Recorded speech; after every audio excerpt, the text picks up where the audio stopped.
راځو نن اوولسم درس دی. په تیر درس کې موږ د انزرټ ټاب تر ټیبل او فورمز د برخې لوستې وې. راځو نن دغه برخه وایو چې د السټریشن برخه ده. د ګروپ کې موږ پکچر، شیپس، آیکنز او داسې نورې برخې لرو. دا تکرار هم دي، یعنې موږ په ورډ پروګرام کې د ټول تشریح کړي توضیح کړي دي. که څوک دې کې ستونزه لري زه بیا هم اوس راځم تشریح ورکوم په دې درس کې.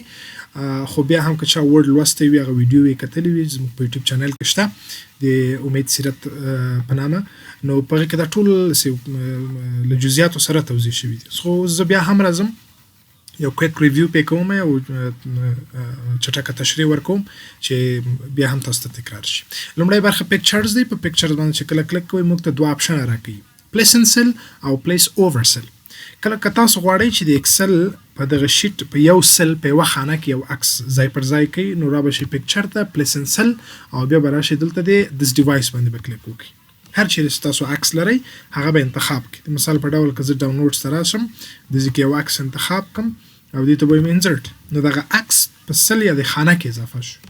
خو که تاسو غواړئ چې یو عکس برسیره پر سلو باندې اضافه کړئ او هرې خواته انتقال هم کړی شي، دا اوس موږ نشو انتقالولی، دا په یو سل کې شو. نو د دې لپاره چې تاسو برسیره پر خانو باندې دا راوړئ نو پلیس اوور سیل باندې به کلیک وکړئ، وربشئ عکس به انتخاب کړئ، انزرټ به ورته ووایي، نو تاسو ته به عکس پلیس اوور سیل راوړي.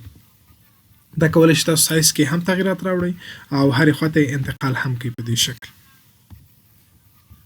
خو کله چې تاسو عکس راوړئ بیا یو ټب ورسره فعاله کېږي د پکچر فارمټ، چې دا د عکس مکمل تنظیمات دي، رنګ یې څنګه تغییر کوي، فلټر څنګه پې اپلای کوي، چې دا موضوعات موږ ټول په جزئیاتو سره په ورډ کې لوستي وو. کوم ځای کې ستونزه وه تاسو کولی شئ موږ ته کومنټ پرېږدئ، انشاءالله موږ به بیا تاسو ته ځواب وایو. دا د پکچر برخه شو. بیرته زه ډیلیټ کې کاکم، په دې خانه کې هم کلیک کوم ډیلیټ، دا بیرته پاکېږي. شیپس بیا شکلونه دي. که تاسو غواړئ چې شکلونه راوړئ هغه هندسي شکلونه وي یا نور مثل لاینس وي، په هغه به کلیک وکړئ، شیپ به رسم کړئ په هر رقم چې غواړئ.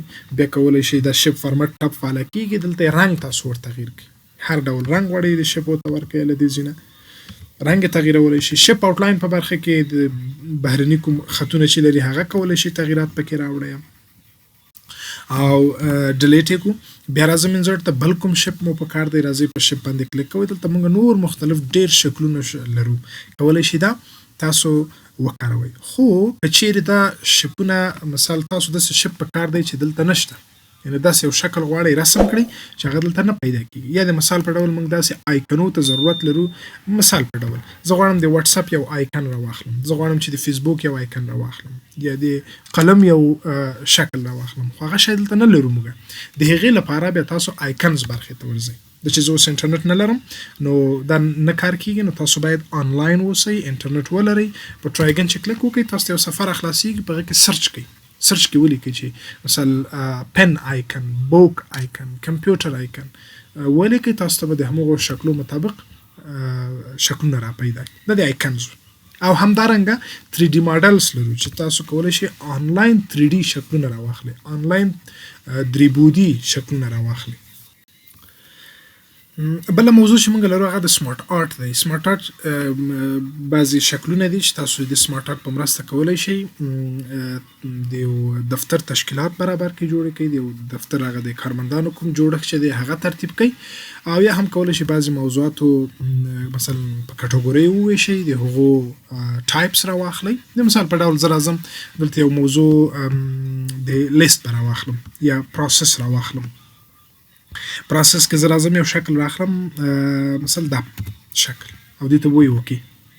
دا ګورئ یو شکل شو، یو سمارټ آرټ شو. دې کې پروسس دا معنی چې تاسو د یو څه پروسه تشریح کوئ، د دې پر ځای چې هغه لیکنې بڼه ولیکئ په ساده شکل، هغه د ګرافیکي شیپو په مرسته هغه ښیي. د مثال په ډول که تاسو غواړئ چې زموږ په آنلاین کلاس کې برخه واخلئ، موږ سره آنلاین کلاسونه شروع کړئ، لومړنی سټپ چې دی هغه تاسو کولی شئ چې مثال تاسو نه ډیمو اخیستل کېږي. ډیمو دا چې تاسو نه یو امتحان اخیستل کېږي چې هر پروګرام تاسو وایئ، نو د هغه پروګرام څخه مخکې تاسو نه یو ازموینه د دې اخیستل کېږي چې تاسو کوم پروګرام وړ یاست، کوم پروګرام کولی شئ تاسو په ښه طریقه مخته یوسئ. درېیمه مرحله کې مثال تاسو څه کار کوئ، خپل ټایم مشخص کوئ، صحیح شو. او څلورم مرحله کې به تاسو خپل فیس تحویلوئ، یعنې دغه سټپونه دي چې بالاخره تاسو یو آنلاین کلاس شروع کوئ. او موږ تاسو ته کلاس شروع کوو. ګورئ دا ما د یو شکل په مرسته وښودل چې دا نظر دی ته چې ما که ساده دلته لیکلی وای چې مثلا ته ساده ما لیکلی وای ډیمو، دلته مې لیکلی وای ټایم، او دلته مې لیکلی وای شي فیس. دا نظر دی ته د شکل یا سمارټ آرټ چې دی ډېر اټراکټیو دی. اټراکټیو دا یعنې ډېر جلب توجه کوي. کلیک پې وکړه سمارټ آرټ ډیزاین ته ورشه، نه دا شکل دی نه دی خوښ، دې ډول یو هغه ورکوي، یو شکل بل ډول شکل ورکوي. مختلف شکلونه لري. و دا د ټول پروسس دی چې کله ته یو پروسه تشریح کوي. دا راځم راخلي. بیا کولی شئ د چینج کلر په برخه کې رنګ ور تغییر کړئ. ډېر ښه منظم، ډېر ښه ښکلی راځي. دې ته سمارټ آرټ وایي. یا د یو دفتر تشکیلات تاسو غواړئ جوړ کړئ، نو بیا هم راځئ سمارټ آرټ او له دې برخې نه تاسو کولی شئ ډېر ښه منظم تشکیلات جوړ کړئ. لکه دلته موږ سایکلز لرو، همداسې نور شکلونه. دا بیا تاسو کولی شئ انتخاب یې کړئ او خپله لیکنه پکې وکړئ. ما یو لارښوونه تاسو ته وکړله. او بالاخره بله موضوع چې په السټریشن کې لرو هغه د سکرین شاټ دی. سکرین شاټ اخلئ د صفحې نه، د سکرین. هغه به تاسو داسې کوئ، مثال زه غواړم د اکسل د دې صفحې نه عکس واخلم، خو ته باید 2 اکسل راخلاص کړي. فعلا ما یو اکسل راخلاص کړی، خو د دې لپاره به زه کنټرول ان بل اکسل راخلاص کړم او اوس غواړم چې پخواني اکسل نه عکس واخلم. د دې لپاره به انزرټ ته راشي، سکرین شاټ، او دلته به په سکرین کلیپینګ کلیک وکړئ. دا اکسل وتړل شو، پخوانی راخلاص شو، او صفحه هم په دې شکل خړ رنګ حالت چې واخیسته، نو ته کولی شئ د هغه اپشنونه مکمل یو عکس واخلئ. انتخاب یې کړئ، څومره عکس غواړئ تر دې ځای پورې. اتومات په دې اکسل کې تاته د هغې صحیح عکس یا سکرین شاټ راځي. دا ځای په ځای تاسو کولی شئ د اکسل پروګرام کې سکرین شاټ واخلئ.